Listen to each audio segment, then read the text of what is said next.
as well. Just as a reminder, everybody drive safely on your way home. Yeah, the helicopter.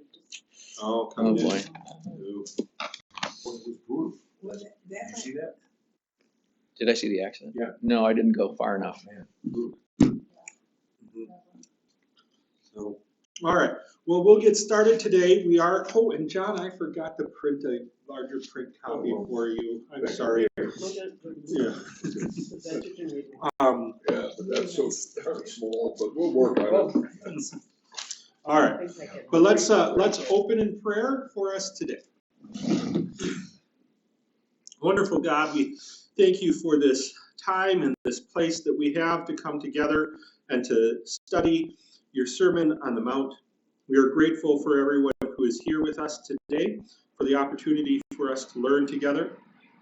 We are reminded of the accident that has just happened in our community, and so we pray for that, everyone who is involved, for the drivers and the victims, to the first responders and the emergency crews, and everyone who is working in this situation. We just ask for your blessings to be upon them and all that is going on, God. We trust in you, and we pray that in our learning today we might bear fruit to your glory.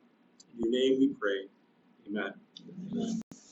All right. Well, we're continuing with the Sermon on the Mount, and we'll be looking at Matthew 5, 17 through 26. Today will be our key scriptures. And, you know, as I pointed out last week, Jesus really does a great job getting things started with this Sermon on the Mount, of talking about the kingdom of God, of being this message of hope that is needed in his world, as well as in our world today. And it starts with the Beatitudes, and then with what we heard last week about being salt and light. It's a really encouraging, uplifting set of introduction to a sermon. And then today, and moving forward, he turns up the heat a little bit. It gets a little bit harder. And you know, you might even read some of today's passage and get a little discouraged. I mean, oh my! At least me, as a teenage boy, reading the text that we're going to read today was like, oh crap! I'm in big trouble. Maybe that's just me, you know. But you know, when we get to there, you'll understand. But there's some really powerful things going on here, but Jesus also in this is reminding us that there is, to quote Dietrich Bonhoeffer, there is a cost, there is a price that we pay to follow Jesus, and you know, so we begin to see a little bit of that today, but perhaps that cost isn't as overwhelming, or isn't what we might really think it is.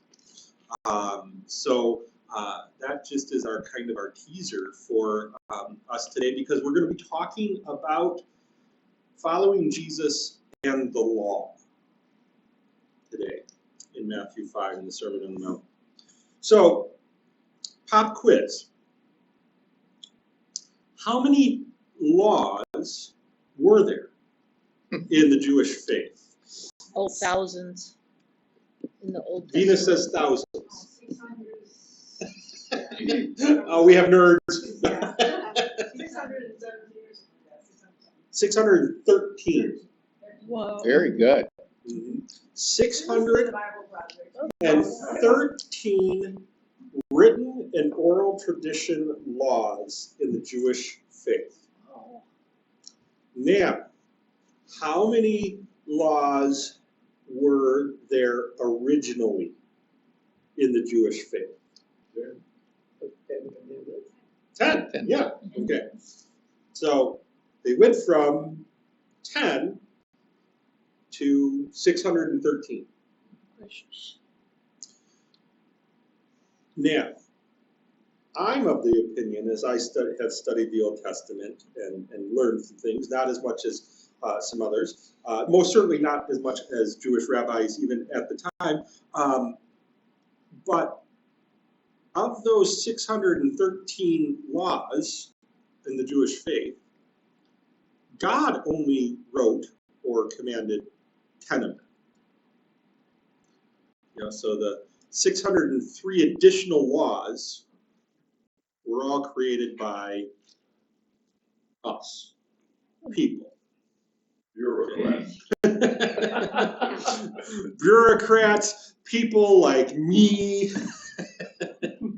Now, a good chunk of those 613 laws were so that you wouldn't even get close to breaking one of the 10. Okay? Oh, warning track. Exactly. So like God said these 10 commandments, these 10 laws are really, this is it. So, if we do any of them, we're in big trouble. We're worthy of death. Something has to die, and that's why they did animal sacrifices and made animal or grain offerings and sacrifices for a death to be paid for them breaking anything. But then they're like, well, if we just add a couple more, I'm just going to paraphrase. If we clarify what it means not to commit adultery. If we clarify what it means not to steal from your neighbor, then we can make sure that we don't even get close. Because what if I accidentally, if I find something on the ground and it's good and useful and no one's around and I picked it up, but it was my neighbor, did I steal from them? I could have accidentally have broken the law, one of the 10 commandments, and been in trouble. So we'll make things like, these 613 laws help set up how many steps they could take on the Sabbath and still keep it holy. This set up certain things about how they could, how they had to wash their hands or this or that, and all of the kosher rules, all of those things, all so that they wouldn't have anything that would defile them, and keep them away from any of those 10 big commandments. How would they even know what those were? They couldn't probably read, so that's an awful lot of Some of them couldn't, rules. Some could, yeah. and some could. Yeah. Any idea of who could read those laws? Pharisees and scribes. Pharisees and scribes. There's a couple other groups that were also highly educated. Sadducees, you might hear as well. There were two primary sects of Judaism at the time. The Pharisees, the Sadducees, and the Essenes. Think denominations in our world today.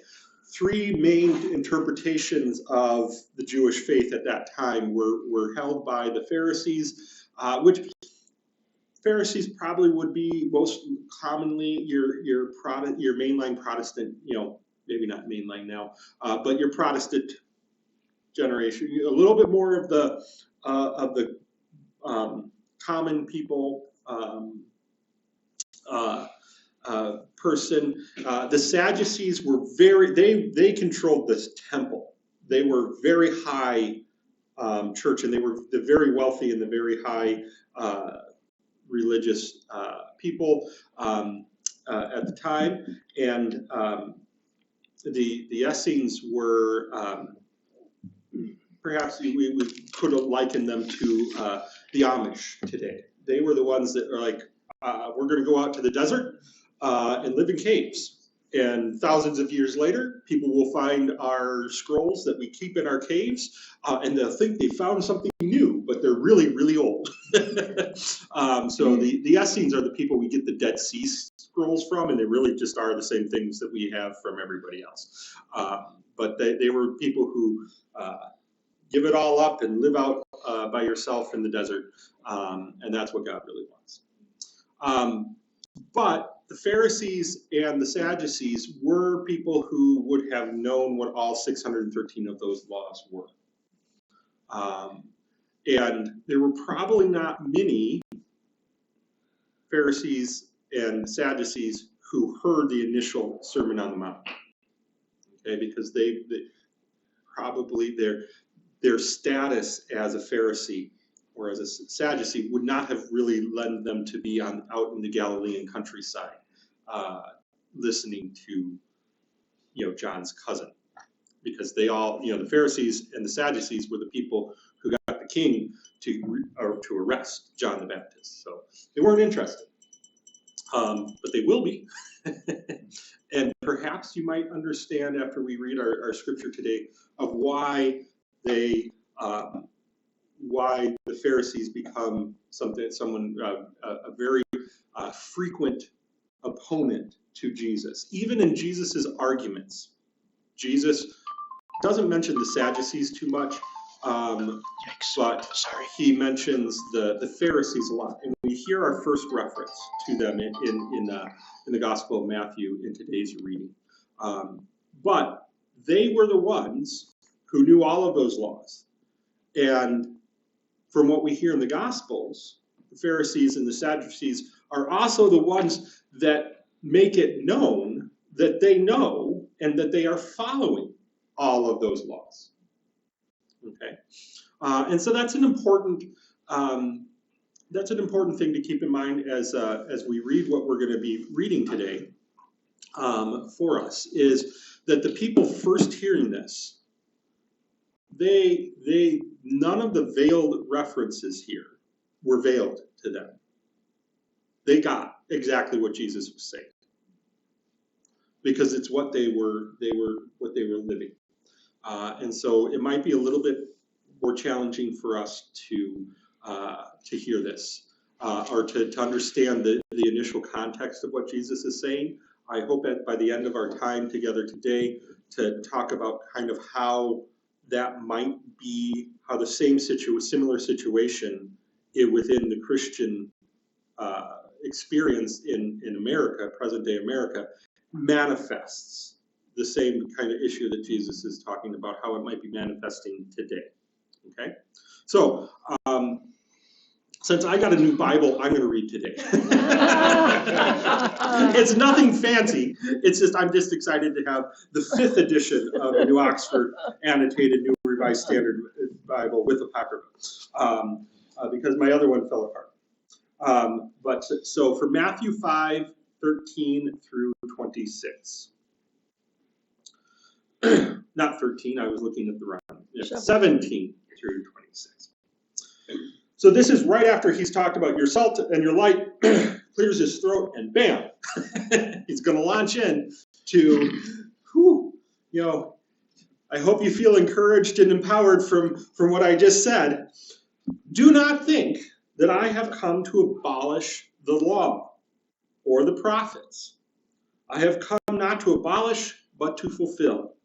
For truly I tell you, until heaven and earth pass away, not one letter, not one stroke of a letter will pass from the law until it is accomplished. Therefore, whoever breaks one of the least of these commandments and teaches others to do the same, lesson to people like me, will be called least in the kingdom of heaven. But whoever does them and teaches them will be called great in the kingdom of heaven. For I tell you, unless your righteousness exceeds that of the scribes and of the Pharisees, you will never enter the kingdom of heaven. You have heard it said, though of those in ancient times, you shall not murder, and whoever murders shall be liable for judgment. But I say to you that if you are angry, with a brother or a sister, you will be liable to judgment. And if you insult a brother or a sister, you will be liable to the council. And if you say, you fool, you will be liable to the hell of fire. So when you are offering your gift at the altar, if you remember that your brother or sister has something against you, leave your gift there before the altar and go.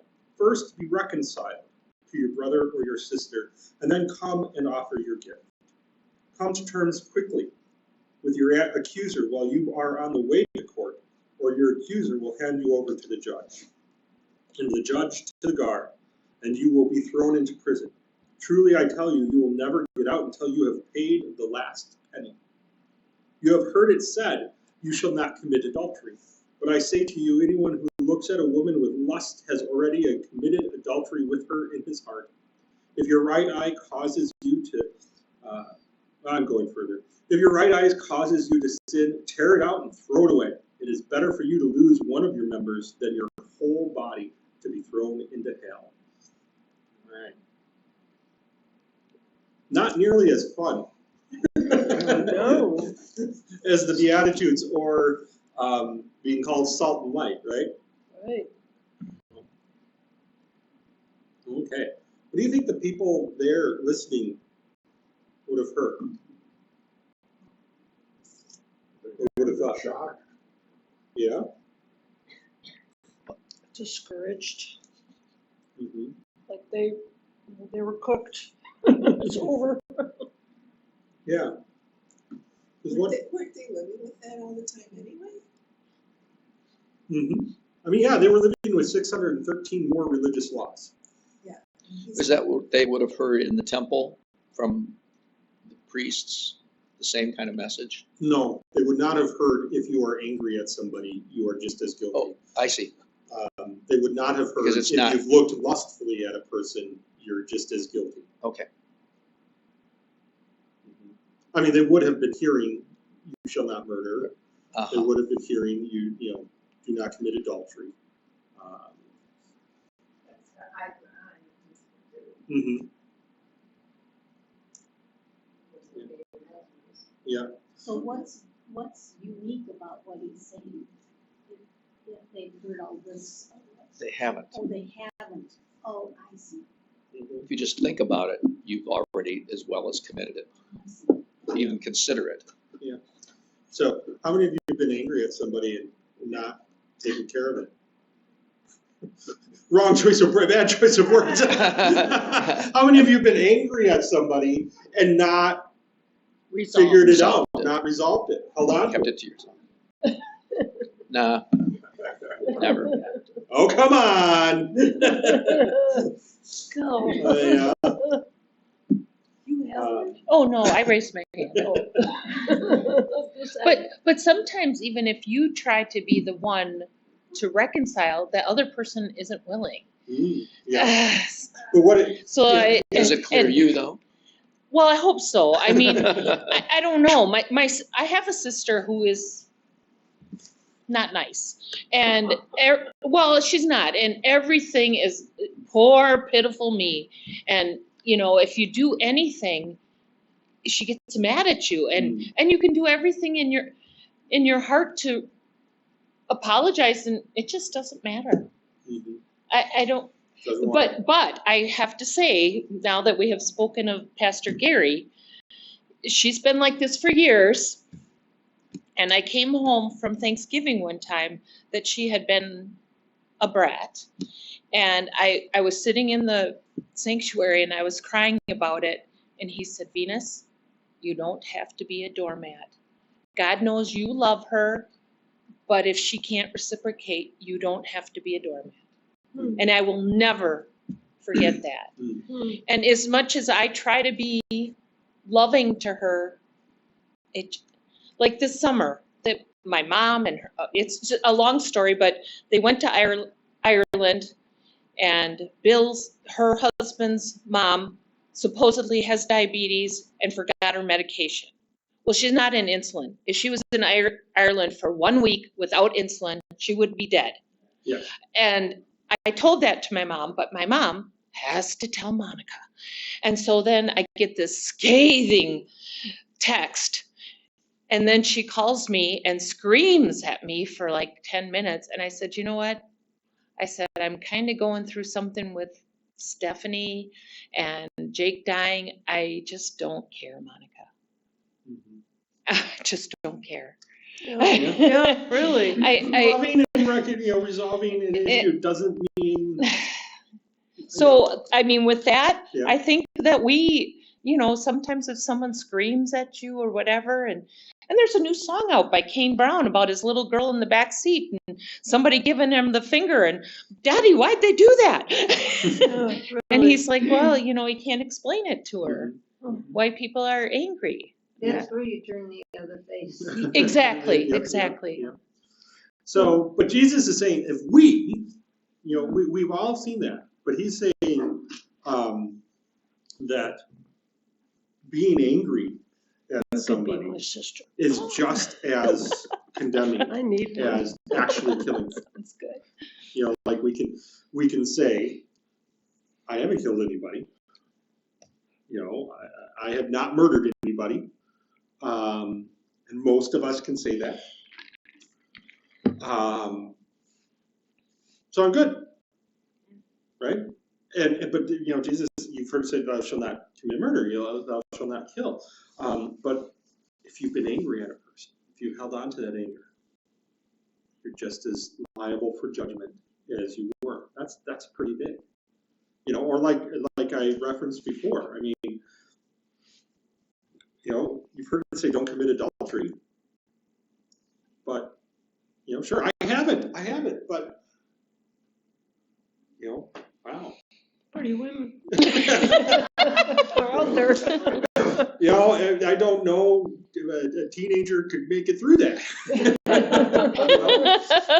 The way I Or an read adult. this, every man alive has committed adultery. Doesn't that seem exactly, what Jesus is saying there? I don't think you should leave women out of that. That doesn't mean we have to admit it, but It is, right? You all know that. I've caught my wife watching Outlander. Oh, Say that No, I again, want Sarah. I think the I'll give passage you a is, sip. this really doesn't happen, you don't throw your eye away, but he's using it as demonstration, the severity of the crime as a demonstration, Mhm. that how seriously it is. Yeah, and it goes on to it, because you're saying there's something serious about being angry at people that is just as important as killing people. There's something there's something serious about adultery but looking lustfully at people is just as serious. And that's what you're saying? He demonstrates the penalty of it. Mm-hmm. It's Yeah. serious, but it's not, it was a demonstration, more or Mhm. less, Yeah. of what the severity of what could happen. Right. As well as acknowledging, as he said, he starts off saying, do not think, because he's starting this with everything's different. I'm changing the world upside down. The kingdom of heaven is going to bring hope and good news, but don't think that means, It's a free for all now. it's a free for all. Yeah. That it's anarchy. It's whatever you want.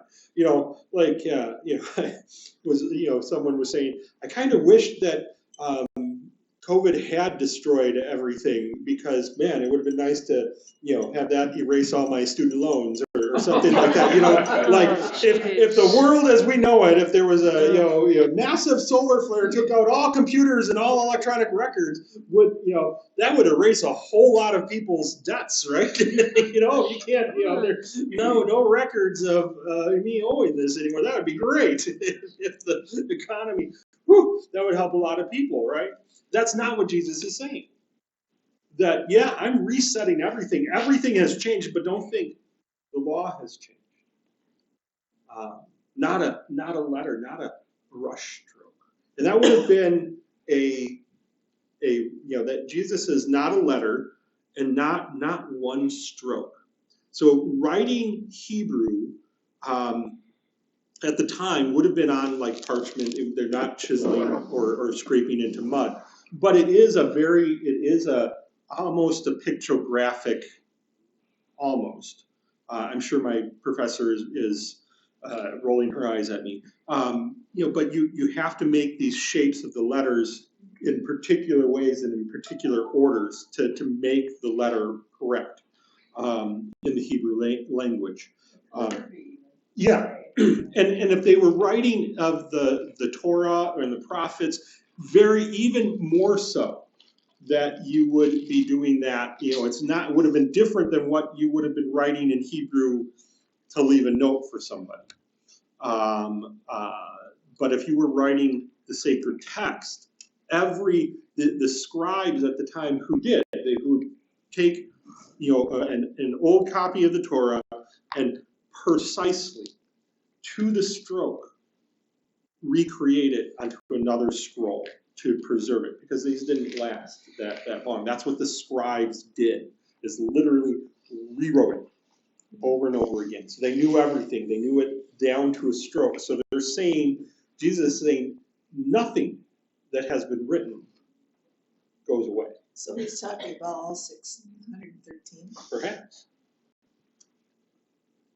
So he's okaying that? Yeah, were there any that, if someone were to review those 613 laws, would there have been any that would have been inconsistent with Jesus' teaching? Absolutely.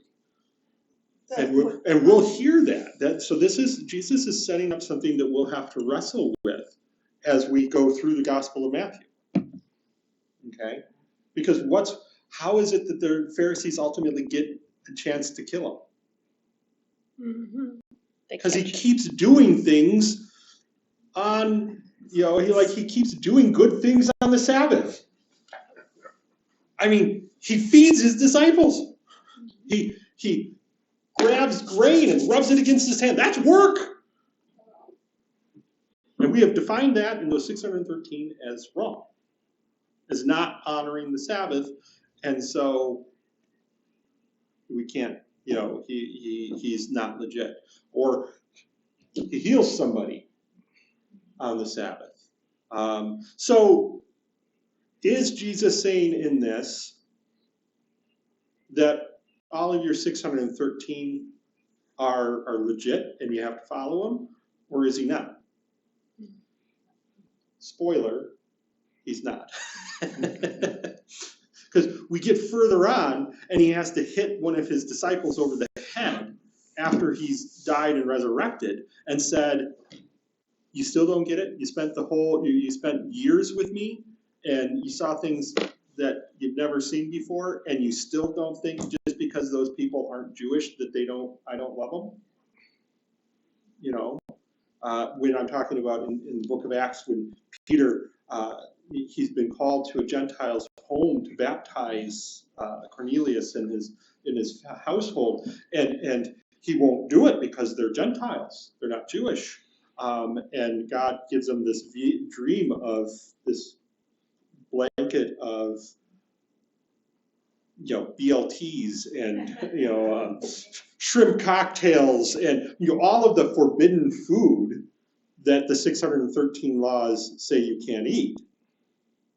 This vision comes down and to Peter and saying, "Take, eat, enjoy." And I can't; they're unclean. I couldn't do that. And Jesus, how dare you say what I say is good is unclean. So they obliterate all the kosher laws. And by the way, all of you, I'm sure, are not wearing 100% fabrics. We all got blended fabrics. You couldn't do that. That was one of the 613. What is he saying here? If, spoiler alert, he's going to be challenging those 613 laws. But what is he saying by not a stroke of the laws remain? Let's take a look at verse 20. Structurally, this is if I say the word right? Rhetorically, there's a chiasm here. So in what Jesus, in this passage, there's a structure above, and there's a certain kind of rhetorical argument being made here. And usually in this form of a chiasmic argument, the emphasis of the argument is at the very center. You build up to it, and then you kind of reinforce it after you say it. You know, you can kind of maybe picture it as two inverted pyramids or like an hourglass shape. You see that it's a very common type of rhetorical arguments. Paul uses them a lot in his writing. That was very common if you were going to make an oral argument at the time, or a sermon, you would kind of use this structure. Again? It's like a chiasm. I don't know what a chiasm is. That's what I'm describing. I know, Is so could this you say it again? rhetorical form? Is this form of argument of emphasizing your point? You build up to the point you're making. You make the point, and then you kind of reinforce it. So it kind of does this funnel shape. You know, so Be done in poetry and something. yeah. Where it can help you identify a key verse of like, what are they really trying to say here? When you're reading things, you know, of that. So it's a common form of an argument. And verse 20 is kind of that center point in Jesus's passage here, where he says, "For I tell you," remember, he's just saying, if you're angry at somebody, you're just as guilty. And he's about to say, if you look lustfully, you're just as guilty.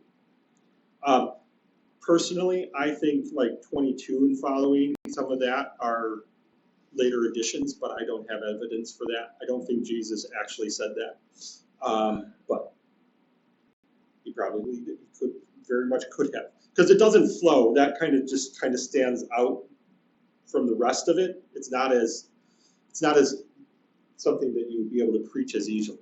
You know, it goes into a little bit more specific. I think someone, you know, added to this, you know, which was very common. Doesn't mean it's less significant. For I tell you, unless your righteousness exceeds that of the scribes and the Pharisees, you will never enter the kingdom of heaven. Mm-hmm. Gretchen gets it. I think I'd just go home and forget the whole thing. Yeah, it's impossible. It is. Go get drunk and forget it. It's gonna be a tough pill to swallow when these people have been taught that the scribes and the Pharisees are the ultimate authority on God's will. Mm-hmm. And the ultimate example. And so now Jesus is saying, you gotta be better than these guys. You know, supposedly they're the intelligent, you know, that's, the more you think about it, the more difficult that phrase has to be to the person receiving it. Yeah. Yeah. The word righteousness.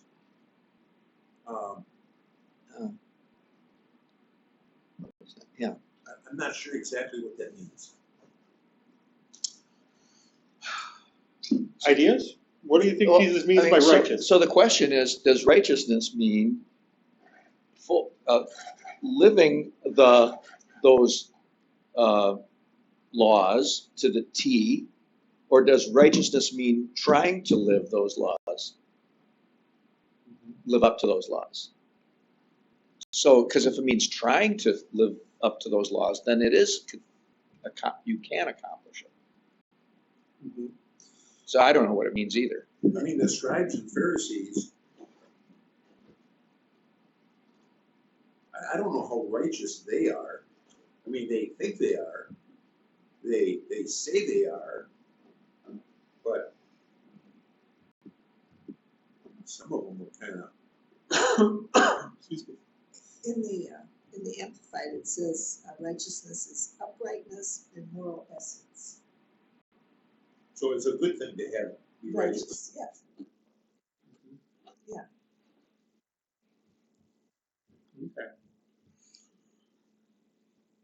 But your Pharisees. moral essence and uprightness has to exceed that of the The Pharisees, Pharisees.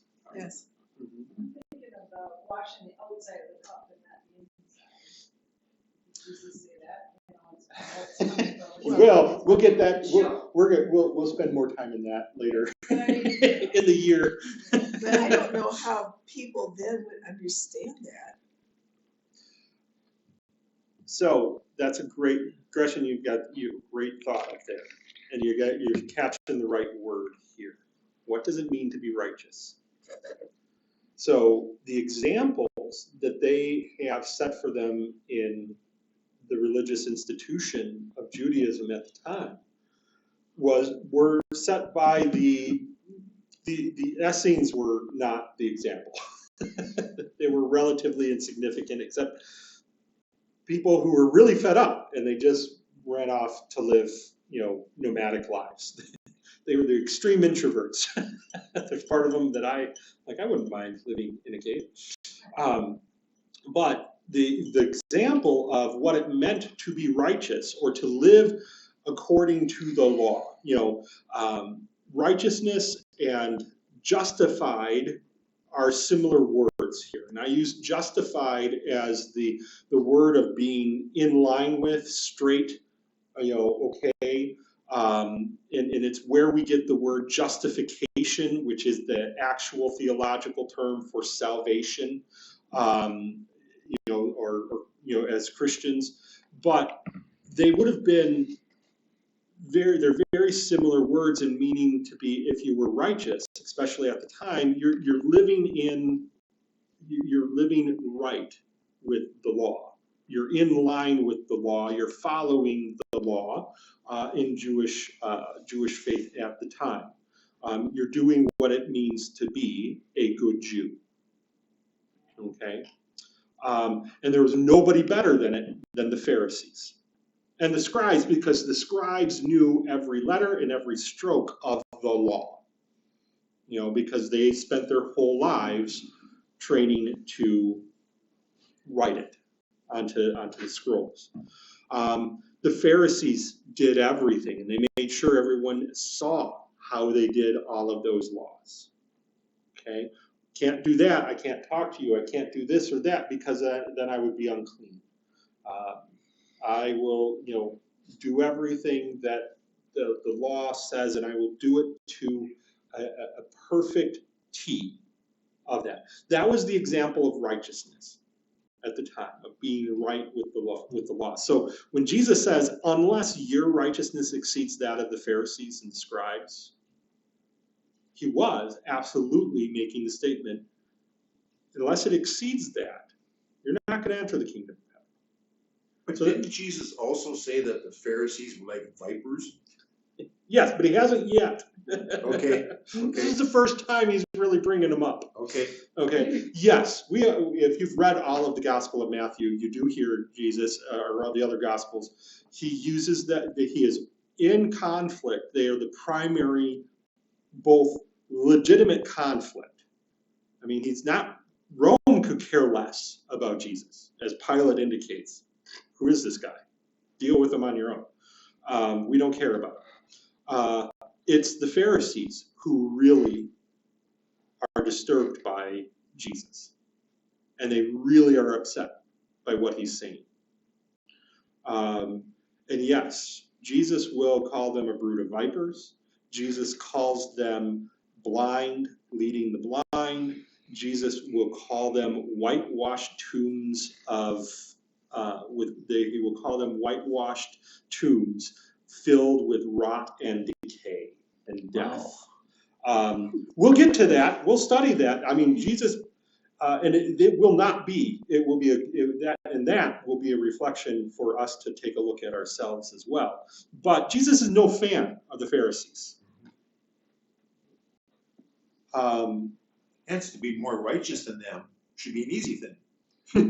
Well, but at Right. the time, if I But was just at this the little time, person yeah. walking around and I'm looking and there's the Pharisee and He's got his phylacteries on, and he's got all And of his he's prayer telling robes me- on, and he's perfectly clean. and I'm supposed to be better than him when I'm Yeah. this little thing. Right. That's Nothing? So is Jesus setting up his purpose for us?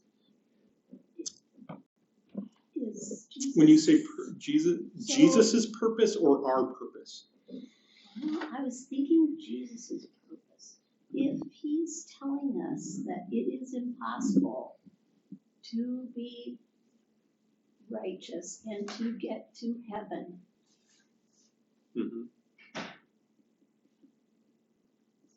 Jesus becomes a conduit for us to get to heaven. I don't know. That makes sense. What is the Jewish faith is set up this impossibility. What did they use at the time before Jesus to forgive themselves, or, I mean, I guess it's the sacrifices. Yeah. So yes, you are right, hitting something right on the nose, Sarah, that Jesus is setting up here. He is making it abundantly clear that the law as it is written isn't going to save you. Isn't going to, if you follow the 613 laws to the T, to the very stroke of every single one of them, you are still going to be not righteous enough. And something would have to die. That's why they brought they had to make sacrifices. Both animal sacrifice, and they brought different sacrifices for different things. But they yearly would make typically an animal sacrifice of a lamb, of a goat, or a dove, depending on how much they needed to sacrifice for. That would something pure and white and special that would die on their behalf. I can never understand the sacrifices. Mm-hmm. I can never understand. Because something had to, sin of any type deserves death, according to the law. Okay, and Jesus is most certainly setting up here. Your best example of what it means to be righteous in front of you isn't enough. Has to be more righteous than that. And even if you think that means I better not even accidentally kill anybody, or I better not be conscripted in military service. I mean, what about people, like I know I've heard my dad talk about struggling with this, with this passage, knowing of thou shalt not kill as being drafted into serving in Vietnam. Well, he knows that he has done things that has killed people. Is he, what about him? There's so much, wow, there's so many people even like us that are like, maybe I have to, yeah, I was dumb and I made a mistake. I was, but, somehow in an accident, boom, somebody died. So am I done? But then Jesus says, not only that, but if you're angry, you're just as guilty. So he sets up impossible. So now what? So what he's saying is, based on the law, you have no chance. But fear not, I have come to be the conduit, to be. No, he doesn't. He's not here. Not in this Not saying it passage. yet, but No. He hasn't articulated. There are Old Testament prophecies of the Messiah that will be that. But Jesus hasn't articulated that in his ministry or in this, that he is going to come and be. But this is a foundational part of it. He is establishing your adherence to the law isn't going to fulfill it. Your adherence to the law isn't going to be righteousness enough. He is laying that foundation that he will ultimately say, this is why I drink the cup that I have to drink. This is why he says to Peter, are you able to take the baptism that I'm going to be baptized? Are you able to do the things that I alone can do? This is an incredibly, just, in terms of Jesus's rhetorical arguments in his ministries, this lays an incredible foundation. So but in the context of this, let's ask then the question. What is he trying to communicate in this? That is he trying to say this is hopeless?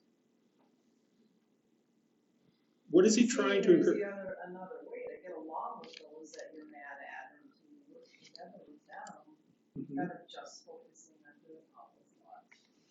All right, so is he saying that doing the do's of the law and not doing the don'ts, is that what the law really is about?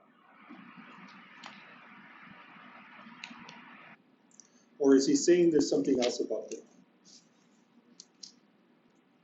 And you were all quick to jump to it because you've heard pastors and preachers speak to it, but I just wanted you to stop and get to the way of getting it, of why people like me have said for the longest time, it's not about, it's about forgiving people, like what Venus brought up.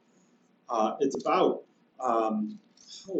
the law isn't just about not killing somebody, but what might it mean then not just kill somebody or not hold on to anger about somebody? It's not saying don't get angry at people, but don't hold on to it. Don't be angry because you want to be angry at that person.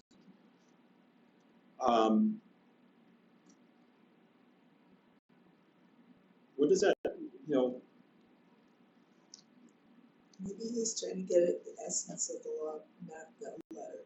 Yes. Jesus is bringing out the essence of the law, of what really is the law trying to say. Not the 613 or the 603, but the 10. Okay?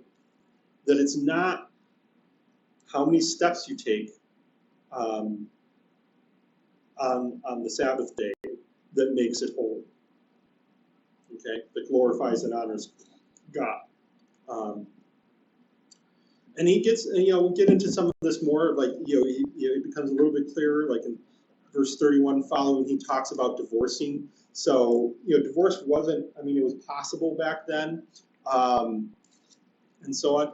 And there is a reading in the Old Testament that if you give a written writ of basically saying this marriage contract, because marriage back then was, as it is today, but even more so back then, was really kind of a bill of sale of a father transferring ownership of a daughter, of a woman, to her husband.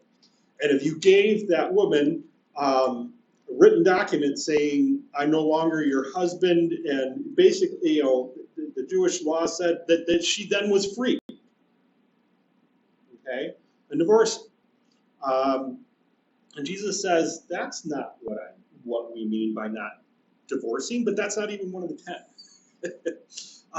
He most certainly is trying to say that the law is trying to tell us something different than just how we're interpreting these words legally. So at the time, they were dealing with extreme religious legalism in the Pharisees and the Sadducees. And that's why, they were so upset that Jesus would heal someone.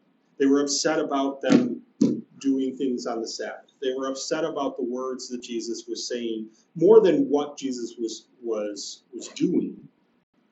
A Pharisee would say, yeah, I don't want that sick person to be sick. I'm glad that they're healthy, that they're healthier now, that you can clearly see that their life is better, but you shouldn't have done it on Saturday, on the Sabbath.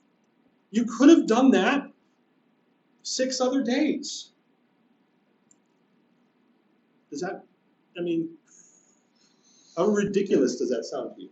Isn't, the more I think about this is really a political struggle in some regards. The Pharisees were on top of the heap.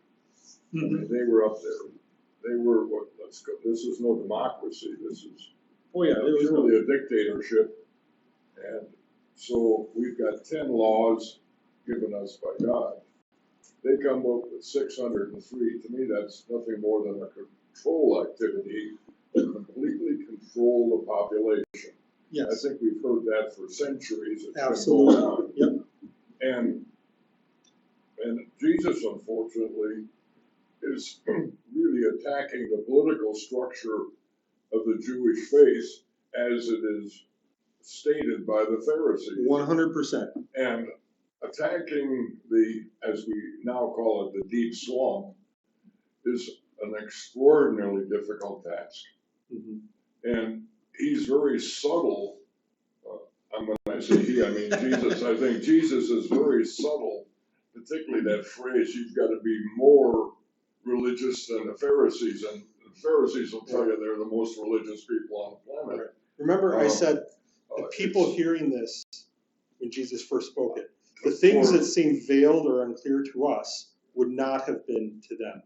This was no veiled threat. This was Jesus actually doing something that a preacher like me is scared to do. Well, what he was doing at the time, I think, was absolutely unheard of and must have scared the heck out of the people listening, because it was a terrific, just an opposite of what they've been fed. Yep. You know, man-made rules are always for control purposes. That's the only, some rules are for good control. But what, we got 38 million laws in the United States enforcing the 10 Commandments.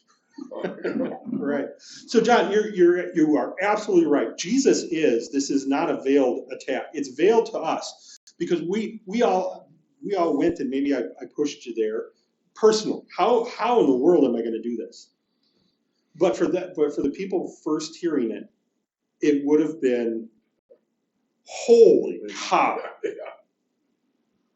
You are challenged, you are saying what we all think, but have been afraid to say. Well, don't you suppose that started from the development of the earth, was when the Lord worked for 6 days and he rested on the seventh? Yes, I mean, That was that's the rule, the that where it all establishment started of the 10 Commandments. You'll keep the Sabbath day holy. Is number 2. Right up there. You'll worship no other gods than God, and you'll honor the Sabbath day and keep it holy. Then they built a whole bunch of different things about what it meant to be holy Yeah. on the Sabbath day, that were, as John said, used to control the populace, and a lot in a very lots of ways. But that's absolutely because they say in the establishment, God created the earth, and on the 6th day he rested, and so we should rest. And Jesus will come out later and say, the Sabbath wasn't made for me, I made it for you. That we need to care for ourselves. It's not about how long you walk or this or that, it's about how are you refreshing and renewing yourself and taking care of yourself. What do you think it means to keep my day holy? The law said, set apart for God is what holy means in our context. But they took it to, you won't do work, you won't do this or that. Even today, like I remember when I first moved here, a long time ago, we got here, new stove, setting the clock of this or that. About a week after we moved into the new parsonage and the stove down there, the stove stopped working and it said bath on the display. Somehow I turned the stove and the oven into Sabbath mode, so it wouldn't turn on. I couldn't bake anything. Is that what makes the Sabbath holy? That I'm not baking anything? That I'm not cooking anything? But in the Jewish faith at the time, and for many today, that is what God wants? What Jesus is clearly saying here is no. As Gretchen said, the letter of the law isn't what makes you righteous. It's the essence of the law. So what is the essence of these two laws that Jesus brings out? Murder, or not killing, and adultery. Would you agree with me that the not murdering, not killing, not holding on to anger means perhaps valuing other people? You value them enough that you're not going to kill them, that their life is special enough that you won't take it from them. But if you're angry, what do you break relationship, right? So anger is a God-given emotion. Anger is good. We do see Jesus get angry. And he gets angry at people. Okay? We'll say the angriest that we see Jesus get is at the Pharisees and at the Sadducees. Okay? And there's something we'll learn. There's something really powerful about that. Adultery. It isn't, Jesus is bringing it, who cares if you look, in Jesus' context, who cares if you look at a woman lustfully? She's just property. She is a receptacle to give for childbirth, down to it, at the base level, and that's basically what it was. So it doesn't matter, other than if you commit adultery, the problem is you have offended her husband, because the husband now doesn't know if that child is his or yours. Okay. And the reason why divorcee, if you do this, a woman is adulterous woman is horrible, because you can never trust her again.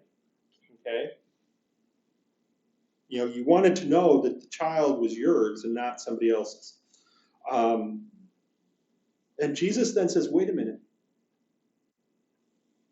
If you look at her lustfully as someone that you desire, that makes you have sinned against her.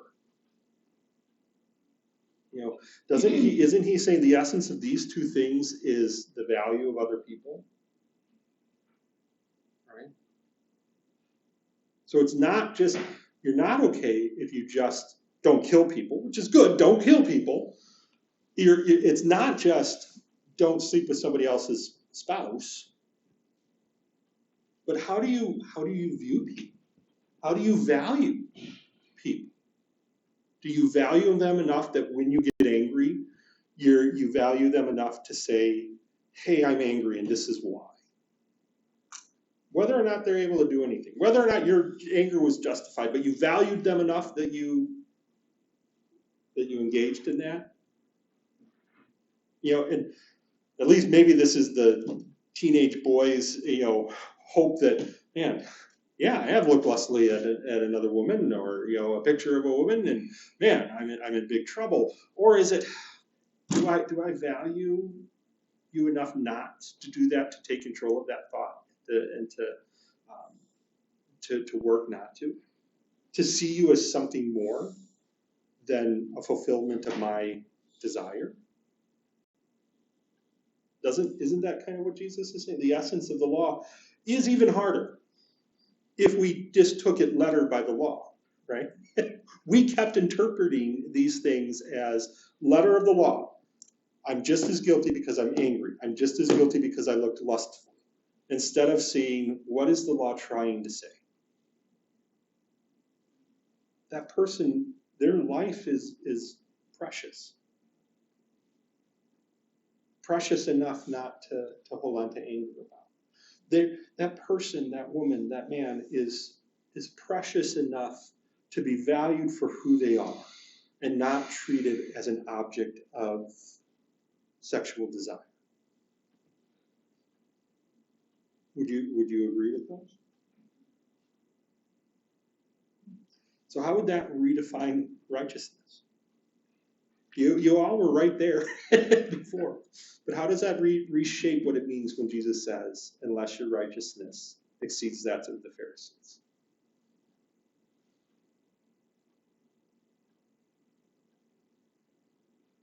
Does it seem as hard? Is it doable? Do you think Yeah. people saw, I'm in other places, but I'm thinking of the Samaritan story, that he used his excuse of not getting, he didn't want to use the law, that I don't want to get dirty, by helping that person to do something else, or the ones that didn't help the parents because they were tithing, or, so I know later Jesus is going to say that, so I'm assuming the average people saw some of that they were using the law to not help other people. Yes. Too, right? And So, saying that they were justified, they were right Right. in so doing. Yes. Yeah, people saw that, so. Some Yes. of that they really, when someone's calling them out on using their laws as a rule, or as a reason not to help people. The lepers are a good example. The Pharisees would have been the ones standing at there was a law about how close you could get to the leper colony to throw food at them, to feed them, if you were going to throw food to them to eat them. So not to eat them, but for them to eat. And I'm sure there were people who were listening in this day, to the Sermon on the Mount, who were like, yeah, I walked all the way in there to see my son, or to see my family member who had this horrible skin disease, that was devastating at the time, that we still have today, but yet antibiotics will take right care of it, But I brought it right to him. And I'm a horrible person because of that, and God hates me because of that, is what the Pharisees would have said. Okay? But the Pharisees would have been stood at the exact distance away to lob the food in and to say, oh, we're being good and kind to these lepers. Look at us throwing all of this food to the lepers, So if you're oriented to loving and caring for other people, orienting your mind to that rather than laws and rules is what Jesus is trying to tell I would us. say yes. And I think, that is, yes, Jesus is setting up. We all fall short. We are all, we have all our need of a Savior. He says that, again, blessed are the poor in spirit. When we said poor in spirit in our very first week in the Beatitudes was someone who recognizes they can't do it on their own. The Pharisees were not poor in spirit. Okay? That is a direct, boom. The Pharisees, as a Pharisee, or Paul as a Pharisee, I was a Pharisee of Pharisees. I had it down. I took care of it. And Jesus, the poor in spirit person, says, it doesn't matter. I can't do enough. I'm still guilty. I need help. The Pharisee would never ask for help. You're responsible for fulfilling it. And so, yeah, Jesus, this would have, again, is flipping it upside down. It's not following the letter of the law. But the law was there to do what? Help us. And he makes it clear. He develops his message. Later on, what do we hear in Matthew? All of the words of the laws and the prophets can be summed up in what? Love God, love your neighbor, love yourself. And love your neighbor as yourself. I'm paraphrasing Jesus paraphrasing. But that's what the Ten Commandments were all about. How do we love God? And how do we love our neighbors? And Jesus, so he's really, if you are valuing that person enough, then you're not going to, that's what righteousness means. It's not just not killing people, not committing adultery, but valuing, honoring, respecting, caring for, get into that. But again, his whole string about divorce is, you can't treat a woman that way. He's particularly talking to the men. You can't treat somebody else that way. Don't just throw them away. You need to honor them.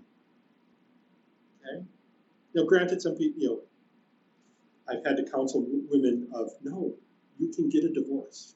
And that's okay. You're going to be all right. If he's beating the crap out of you and emotionally manipulating you, get out. God doesn't want that. He's not honoring that.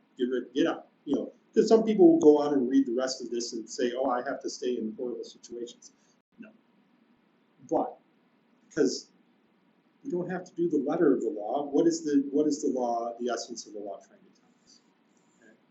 So it's hard, but it's not impossible. But it does take an intentional effort to fulfill the law. You all good with that? Okay. Just to close, I know I'm a little bit late. I'm going to read the scriptural basis for my argument. Or one of my scriptural bases for my argument for us, excuse me, comes from, the pages are sticking together. I'll just pull it up here.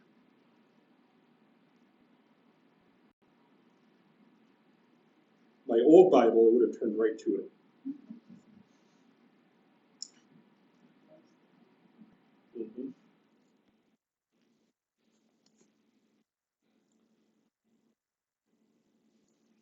From the Old Testament. This is a passage of scripture that I think is key to interpreting what the whole thing, all of the argument that we just made, and that Jesus is making in the Sermon on the Mount. And those of you who have known me, you've heard this before, and we've sung it many a time. Micah 6:8. And what does the Lord require of you? He has shown you, O mortal, what is good, to act justly, to love mercy, and walk humbly with God. Okay? So, everything we just talked about today about what it means, what Jesus is saying in the Sermon on the Mount is right there. Okay? That's what it means to fulfill the law. To act justly, to love mercy, and walk humbly. Have a good week. Thank you. We'll see you next week. We'll get a little bit more. But hold on to that, of what that means, because that will help with the rest of the Sermon on the Mount. Okay. Thank you all. Thanks, Mark.